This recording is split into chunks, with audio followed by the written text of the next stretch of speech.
All the presentations were fantastic, and really fantastic. And one of the things I particularly liked about Kate was your honesty and openness, and I've been to enough of these events to hear that's not always so common.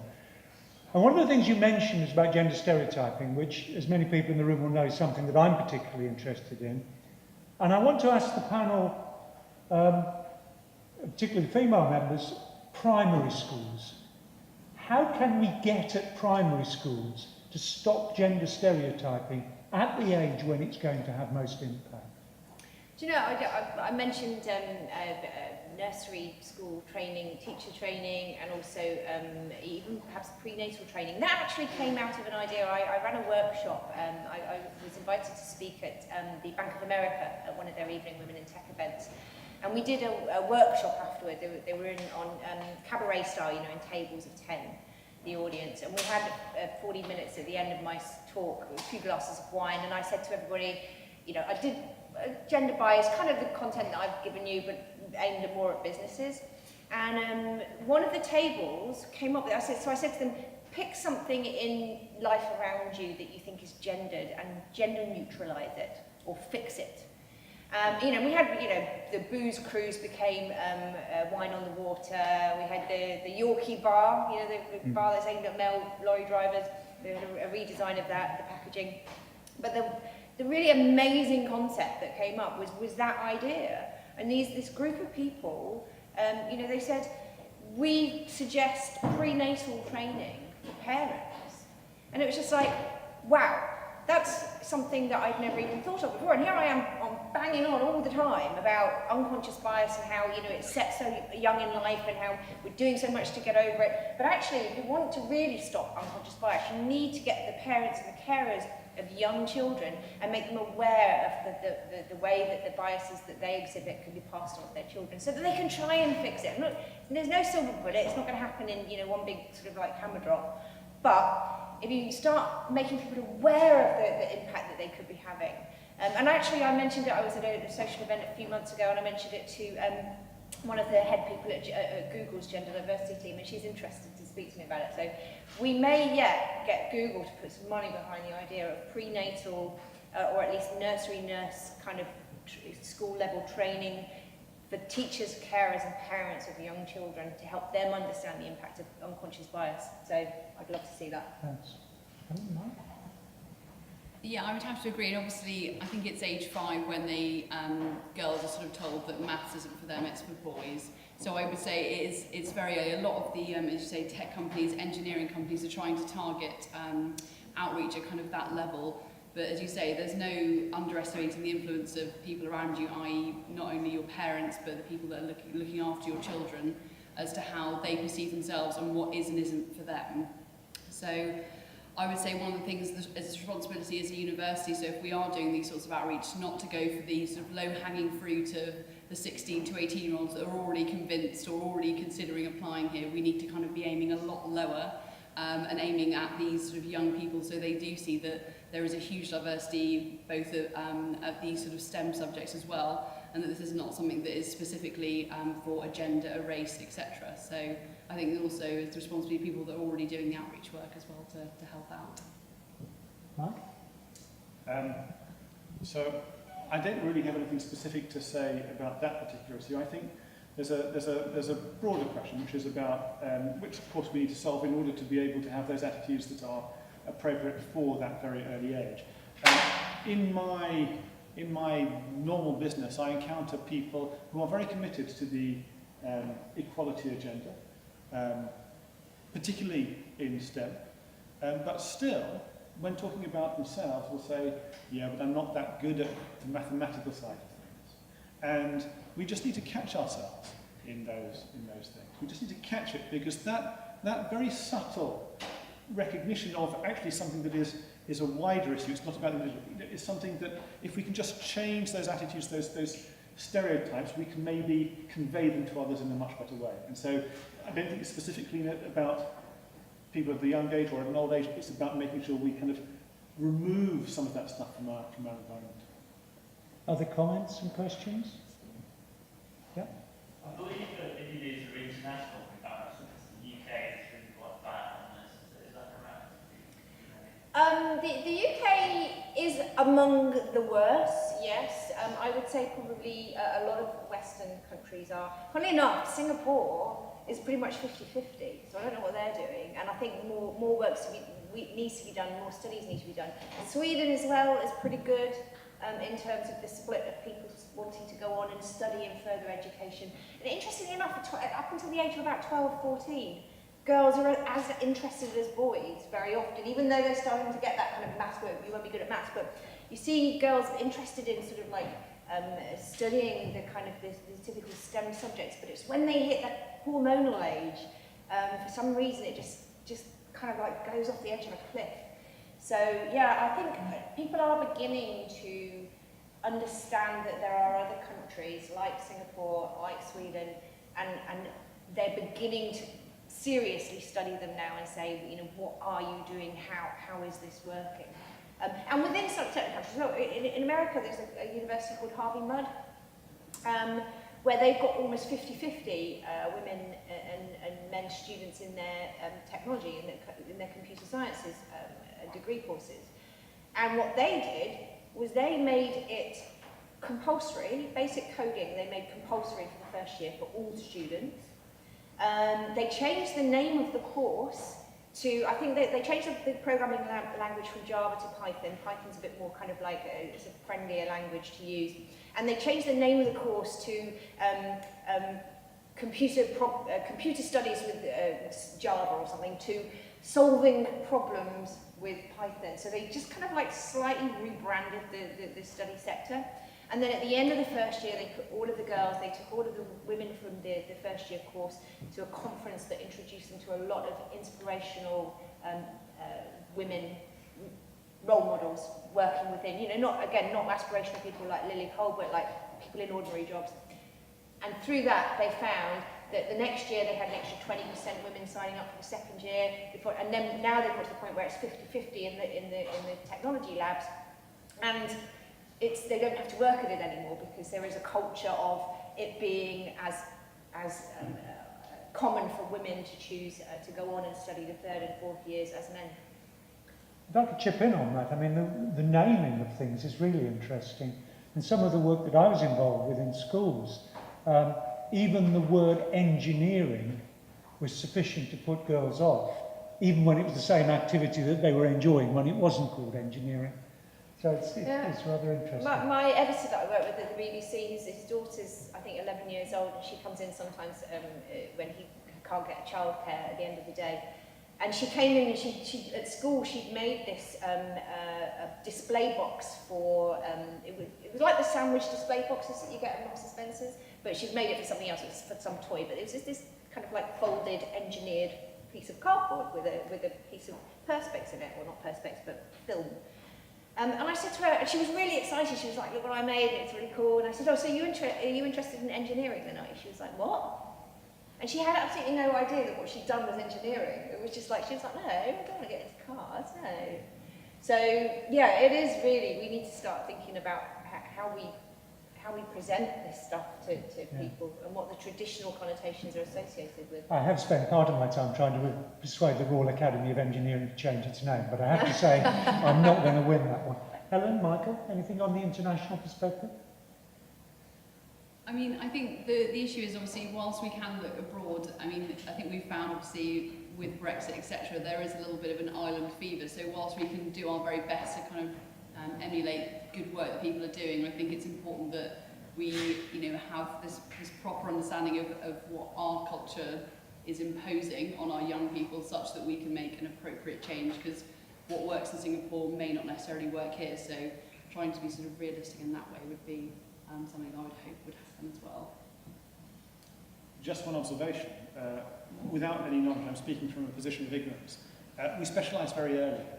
So we specialise essentially after GCSEs. And that means there are choices that people make about which direction they're going, essentially. In the US, they don't do that. The example of Harvey Mudd is one where the curriculum is 4 years, and they tend to do a much broader range of subjects at university in a way that we don't. And so we're pushing people to make decisions pretty early based on perhaps not quite full knowledge of what they need to be doing. There have been changes, there have been positive developments, so In the UK, there's been a recent move to bring programming education, computer science education into the curriculum much earlier. In fact, what used to be taught in schools was ICT, it's not computer science, not programming necessarily, and that change will have an effect, hopefully, in a few years, but it might make a difference to what's going on in some particular area. So, partly determined by the structure that we have for the way things work. Yes?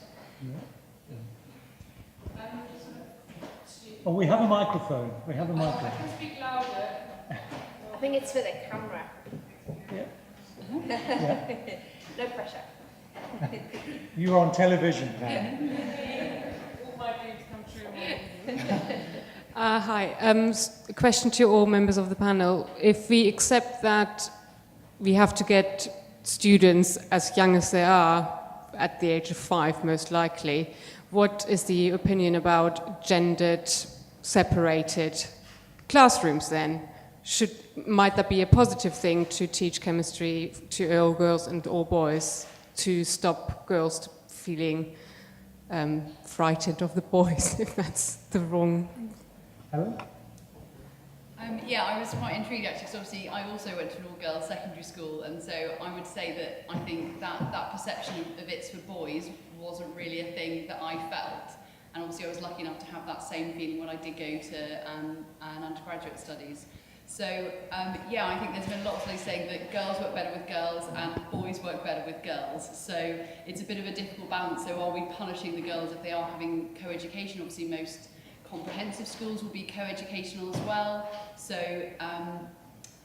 the answer is I'm not sure. Obviously everyone is different. I would say if we are genuinely worried about this perception, then maybe to have more options for gender separation at a younger age when it is more formative, when they are more self-aware, that might be something that then maybe when they get into A level, then we can have co-educational. So yes, I would say that would probably be something that's beneficial and should be more available to more of our young people. There is research on this actually, and it is absolutely clear that single-sex schools are better at breaking down gender stereotypes. And there's, you can just look at the numbers for nothing else, and that will show you. It's a little less clear about whether separating boys and girls in school is quite as clear-cut, and it almost certainly, as Helen has implied, depends on the environment in the school, the teacher, and the way it's actually presented. But in some schools I've been to, you get the rather unpleasant activity of using the girls to stop the boys misbehaving, and that's not the right answer. So if you're doing it for that reason, you probably should be separating the boys and the girls. I would say there's an age thing here. Like if we're talking about preschool and that kind of 5 to 7 years old or up to 7 years old, I would say there's no need to separate boys and girls because the boys aren't the problem, the teachers are the problem at that point. But once you get into further into secondary school, I would love to say that separating boys and girls is not beneficial, but at this point in our evolution and at this point in our combating the problem, it is undoubtedly a benefit because apart from anything else, young girls at age 14 to 16, they suffer from unconscious bias because they've been fed over the last 20 years or the first 14 years of their life, they've been fed this biased opinion of what girls and boys should like, and likewise boys. So, Google got criticised last year because they brought out a website called Made, I think it was Made by Code or something, and they had a whole load of coding projects that were supposed to appeal to girls, and they were like making a bracelet, making a toy. And they got criticised for that. But I've got 17 nephews and nieces, and I'm sorry, but my 9 to 14-year-old nieces, they like pink stuff, they like fairies, they like ponies, they like dolls, they like making jewellery, they like doing loom bands, and if it takes us to get more girls into the classroom at university level to start giving that vision of a more balanced environment, if it takes us creating projects that are going to appeal to them by making them about boy bands or whatever it is they're interested in, then I think we have to kind of like bite back our feminist impulses and say, let's bite the bullet, let's create environments and projects where girls are going to be interested, engaged and flourish. And hopefully the next generation of young kids coming through, we won't have to do that with. But I think at the moment, unfortunately, as much as it gets me into trouble in all of my feminist friend circles, I think we have to. I think we have to at the moment for that slice of the population. There's a question here. Hang on, there's a microphone. I was wondering what are some of the ways in which you can present this information to parents, because presumably by that point unconscious bias is very deeply embedded in their psyche. So how do you go about reversing that? We're all parents in a way. I mean, it's the whole of society. Michael, do you want to begin on this one? You don't? I don't know the answer. I'll start, actually. It is a very, very big problem indeed. And my own view is that if you want to get to parents, you've either got to change the whole of society, which we should work on, but it's a long-term job. The other route to them is via the schools. And I think that's got a little bit more promise in them. So what the schools should be doing is challenging the parents and their views. This is hard for schools to do, but I think it can be done. And I certainly agree with what you were saying earlier, for example, this is based on experience of going into schools, that the parental influence is really very, very strong indeed, even when the pupils don't realise it. And I think what tends to happen, most of my experience is looking at physics, so why girls don't do physics, for example. And I think if you ask them, do they want to do physics, quite often you get quite a lot of them that do, but when you look at the ones that choose physics, it's a much lower proportion. And I think what tends to happen is that they talk it over with their parents, and you can just imagine, are you sure? It's so hard, isn't it? Are you really sure? The sort of, things that you were experiencing, Helen. So I think the schools have to challenge that, but don't underestimate how hard it is. There's centuries of prejudice out there. The problem is as well, when it comes to educating parents, the kinds of parents who want to be educated and will turn up to events that will educate them, they perhaps aren't the ones who need to be targeted. When I get the opportunity to speak to parents and their children, hit them where in the heart. Like, say, your kids will earn more money in a career in technology. They will have more job security. They will be more likely to look after you in the manner you've become accustomed to when you become grey and old and unable to work. It's kind of almost that crass, but if you can educate the parents who want to be educated and tell them about the right and moral and ethical way and the reasons why morally and ethically they should be encouraging their children to follow whatever career path they want, not gender stereotypes. But the portion of society who aren't interested and don't want to be told that and don't think they're doing anything wrong, I think you've got to basically do the carrot and stick approach and say your kids are going to earn more money. But it is a shame because lots of people don't want to hear that they're doing it wrong. And basically, if you're telling people a new way to do stuff, what you're essentially saying is what you're doing at the moment isn't right. And that's not easy for a lot of people to hear. Well, someone grey, old and almost unable to work. Ellen, you're a parent-to-be. Getting at the parents? Well, I think, one of the things that I've started since I've been here is we're doing an LMS Youth Award. So one of the things we are doing as part of that Youth Award is running focus groups.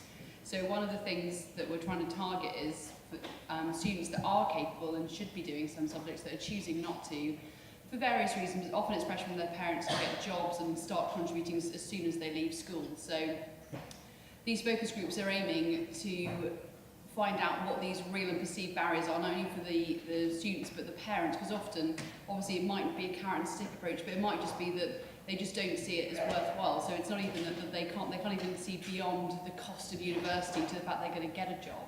afterwards that will hopefully be fulfilling not only for them but financially lucrative hopefully as well. But I would say, yeah, the parents' approach is essential because obviously they're going to be a huge influence on the children themselves.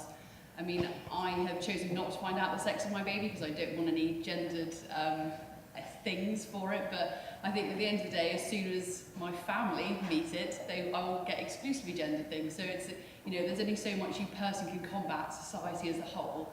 So I think it's really about a sort of a constant education, trying to understand parents such that we can help them make better choices. Because obviously, as you say, schools are very burdened with a lot of other things, like, generally children maintenance, not only maintaining parents as well. That was probably quite a difficult ask, but I would say that there's, it's a very complex problem, but trying to understand where the parents are coming from such that we can give them the correct information so they can make informed decisions with their children rather than making them for their children. So it's not only the parents, it's the grandparents who have to get it job. Yeah. There is a real need, by the way, for proper salary information about different career routes. It's almost not there, and I gather the government has just passed legislation to allow inland revenue data to be used, and if that's true, then that's a step in the right direction. Michael. Just an observation, at least 2 of us on this panel are the first in our families to go to university. That's interesting because it indicates a shift in perception, understanding, awareness of things around, not this particular space of gender, but things connected to it. One might imagine, naturally, that we are on a journey and that as we go through these generations, actually it's not very long away, that we'll get to a point where there will be, naturally, because of a greater awareness of what university is, what the options are, how things work, that we might get to a better balance through this normal change.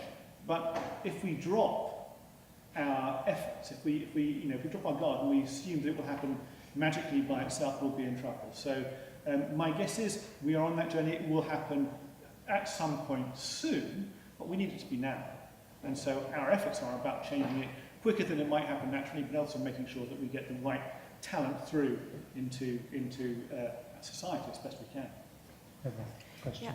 Yeah. Following on all the really very interesting conversation and very important and vital, creating the awareness for all of us, but as you already mentioned, the people around here are already aware of it. The people who are not aware of it are actually outside in the public, in the streets, in the buses, in the trains, in all sorts of level, from laborers to managers to, head of companies who have personal interest perhaps. But I think the real campaign should be outside. And it's via TV, via social media, reaching people in their own home. Like politics. I mean, we all talk about party and voting and politics, but we also need to talk about more education, more the future of a generation. The imperative is now, because there are generations. I'm a grandmother. I have 2 daughters and a son, and I appreciate all of them went to uni and did their career, and now they have children, and I have granddaughters. And I want to see more. I don't want to see their generation to pass without them losing out like my generation. The same. I had a great interest in science, but I was put down. So I did PR, public relations, so I'm doing my best here. Thank you so much. Any comments? I think, inaction is probably one of our biggest problems. I think a lot of people think that just by, this perception that things are changing, therefore it will change by itself. I think you said that 30 years have passed and actually we're in no better a position. So this kind of sit and wait and it'll get better eventually just can't happen. So we've talked about the analogy of the opportunity bus. I'm not about that. Just find it. You make your own fate to a certain extent. I think waiting for something to happen, waiting for someone to give you an opportunity is a big mistake. If you want to see change, you're going to have to be part of it, so you should go out and join one of these schemes, or if you have the ability, try and initiate something if possible. So whilst my life has been very complimentary, I've worked with great people as well to make sure that we are making some of these changes, making impact not only in London but hopefully in the UK as well. So it's It's a collective. Yeah. It's a collective effort of various levels within the government and society, within the culture you want to create for the future. Yeah. It's also about rebranding, I think. You know, a lot of it, particularly in technology, you know, because that's what I work in, and perhaps engineering I've got more of an understanding of, because I do work with the Institute of Engineering and Technology on a lot of projects. But it's about, and as a PR person you'll understand, it's about awareness and branding, and it's about changing people's perceptions subtly. You can't force people to think the way that you think. You can just make them see a different way of thinking and hope that they bring their own mind to that way of thinking. So yeah, I think the more we talk about it, the more we share it, and the more we talk about it with people that aren't in this room, the better. I want to disagree. Oh. I think we have to talk about it with people who are in this room. Oh yes, as well as in this room. As well as in this room. So it's right that there's a conversation outside, but actually let's get our own house in order first. Let's make sure we are doing all the right things, and we still have a way to go. So, you know, we haven't got it right yet, and there is work to be done within this room, within our faculty and our departments, within King's as a whole. And so we have, you know, I would much rather we can say, put our hands up and say, we're comfortable that we're close to where we should be before we start going much further. I'd like us to get it right first. It's my effort to keep Lucy moving with the microphone. We have a question from right at the back, Katie. Hello, sorry Lucy. I think it's really great that we're here and we're all talking about this, and it's great that people are talking about it more. But I've noticed an unfortunate side effect, especially as I have recently been applying for a postdoc position, and I have recently got a postdoc position. And one of the things I've heard other people say to me a lot, and actually I've awfully found myself saying it, is, well, plus I'm a woman, when I'm giving my qualifications. And it's this reaction that, oh, now suddenly things are much better for women, and actually we're at an advantage. I think there's that perception, and I don't think it's correct, but I think the danger of us sort of having a lot of these discussions is that people think the problem is solved, or that, as I say, there's this positive discrimination, which is giving women an easy ride, which I don't think is the case.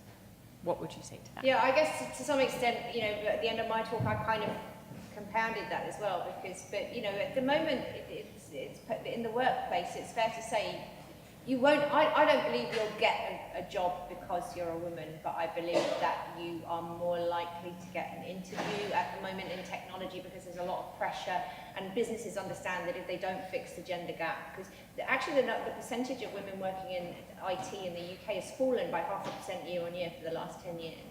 So, you know, we are, for all our good intentions, we are not fixing it at the moment, and the corporate world is fully aware of that, and they are fully aware of the threat of quotas, and they are terrified of it. So I think it does exist, but I think what we need to do is we need to keep having these conversations to keep hammering home the fact, stats like that. It's fallen for year on year, for 0.5% year on year for the last 10 years. 30 years, no progress has been made. You know, Baroness Martheleine Fox has said this in the House of Commons.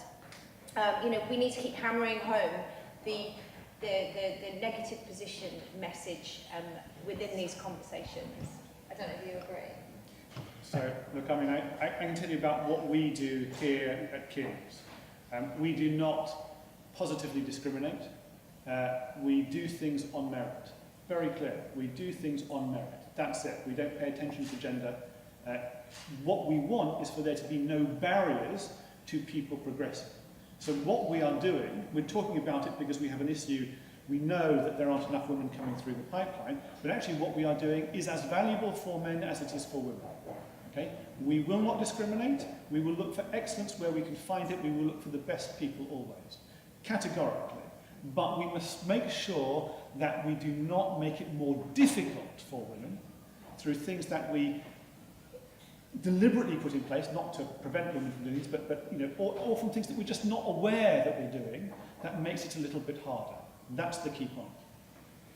And I would say the point that Kate brought up earlier about job descriptions, language that is used. I mean, women can be their own worst enemy when looking at a job description and thinking, I'm just not going to make it. It's like, you know, your chances improve infinitely if you actually apply. Like, if we're not even getting to the point where we're applying, then that's a problem. So I think one of the major things we have to make sure is that we are making gender neutral or equally beneficial job applications. I've had discussions with men and women about how they're phrasing things in job descriptions, and they're like, well, I'm just asking for what I need. I'm like, but the way you've presented it is such that you are not going to get. So when you get, you know, 50 of your candidates and 48 are male, I'm not that surprised based on how you presented it, but people often, especially if it's not something they have to do regularly, don't really appreciate the language and how important it is when you are describing a job as to who is going to look at it and think, yep, that's for me. So I think that's where it's got to start, and then hopefully we'll attract the right people and therefore get a more representative balance of people that we are working with. Okay, time for one last question. Sorry, I'll be quick. I'm just more wanted to just raise something, and I think it's similar to something Helen might have mentioned earlier, because I come from a background where it never occurred to me that I couldn't do something because I was female. And the first time it ever occurred to me that I couldn't do something was in my foundation year in engineering and physics at a different university, where I sat in a talk like this and somebody brought up unconscious bias and brought up the thing about women in STEM, and I sat there and went, oh, this is a thing, maybe I can't do it. And I just wonder how, and I know that we talk a lot about children, but it's once you get women into university and then you want to move on to postdocs, you want to move on, or PhDs and postdocs and industry, and then it's how to progress from that and how to take these tools that we're doing today, but also use them in a way that's, you know, bringing you forward rather than making you constantly aware that there is a situation there. And I just kind of feel, is there another way to do that? One sentence answers, please. It can be a long sentence. Well, I mentioned stereotype threat, right? This is exactly what these studies are about. It's about that whole concept of if you are become aware of the fact that you are expected to underperform and you don't want to live up to that negative stereotype, then you have a good chance of actually putting so much pressure on yourself that you do underperform. And that's a problem, that is a psychology problem that actually only you can solve. It has to come from inside you, and you have to basically just understand that, you know, you can do anything, and I know it's really easy to say that and not so easy to feel it. And if you don't really feel it, bullshit, basically. Michael? I don't want to have Ada Lovelace Day. I want us not to need to do these things, and I hope that we'll get there very soon. But until we get there, we need to make sure we're doing the right thing. We can have Charles Babbage Day Indeed. at some point. Helen? We're doing quite a lot to try and support postdocs, because there are a lot of things that are genuinely a problem for you progressing, especially if you want to have a family. So some of these are, as we've talked about, real barriers, and some of them are perceived. Obviously, we've talked about the perceived ones that are very much internal, like imposter syndrome, that is something you can talk about and hopefully overcome eventually. But there are things that are genuinely more difficult for women to do. Men can't carry children yet. So there are things that you will have to pause, and so looking at, you know, pauses in funding, and there are things that are more difficult, so making sure that you have the support that you need such that you can pause your postdoc or the research you're doing and get the support to return to work. And we are working very hard to make sure that's a possibility, so that you aren't at a disadvantage just because you're female. If men could carry children, they'd have abolished it years ago. Very What a splendid session. We do have to stop now.